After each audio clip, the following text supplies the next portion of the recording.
Imagine two people walking down a sidewalk side by side. They're both walking at the same speed and reach their destination at the same moment. But one of these people has a rope tied around their ankle that's dragging an anchor. The other person is joyfully unencumbered. They both move along, but one is struggling and dragging so much weight with them, while the other person is walking lightly and freely. This is how I view the aging process.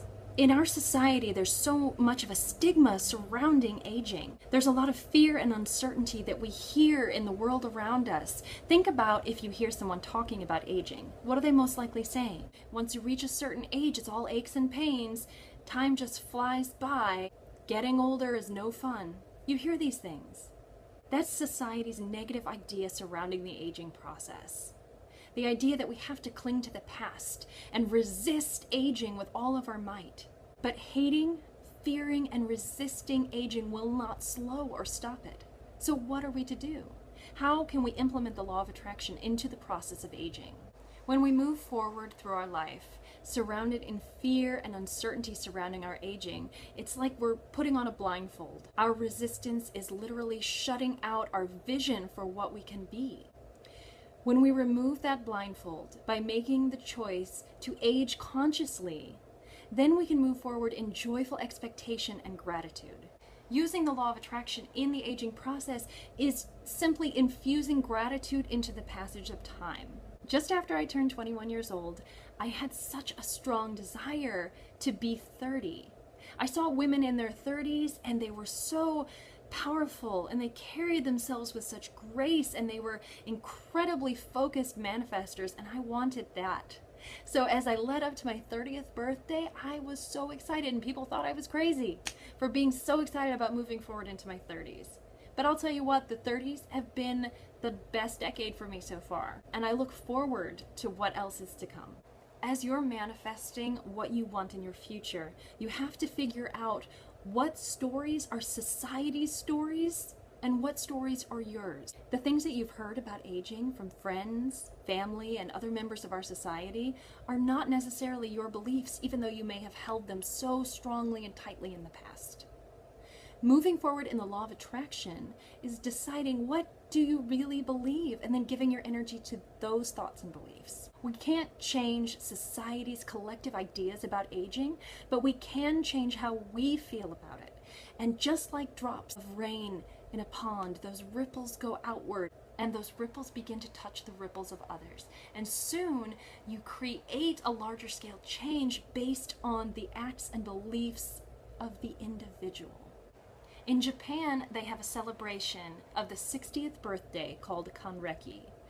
I was lucky enough to experience 2 separate Kanreki celebrations with dear friends, and it is incredible. Kanreki is a celebration of your second childhood. Gifts are traditionally given in the color red, red being the color of babies and childhood and youthfulness. It's a celebration of stepping into that second phase of life. I wish we had celebrations like that in this country, because you know what? I was excited about 30 and I'm excited about 60. You have no idea. You are all invited to my Kanreki party. Removing the shame and stigma of aging is our choice. Our choice as an individual. What action steps can we take to change our internal beliefs surrounding the aging process?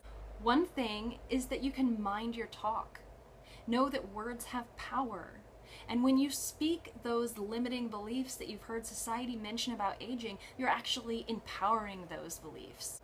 So if you catch yourself repeating one of those limiting beliefs, stop yourself and transmute that into a positive belief.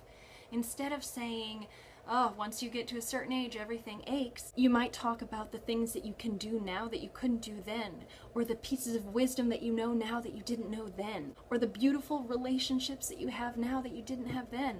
Instead of clawing into the past with all your might, or fearing the future, you can live in the moment and embrace all of the beautiful things that you've created from the past that will carry you on into the future by living happily in the present now.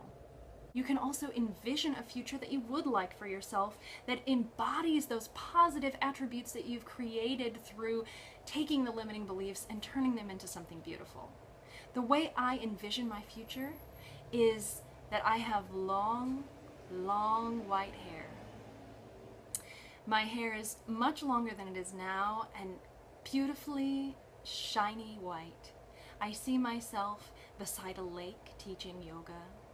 I see myself empowered and beautiful.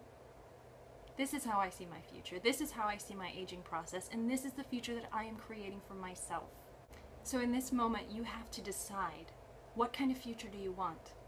Dispel the negativity, embrace the beauty of what you have and what you have to look forward to, and live peacefully in this moment. Thank you.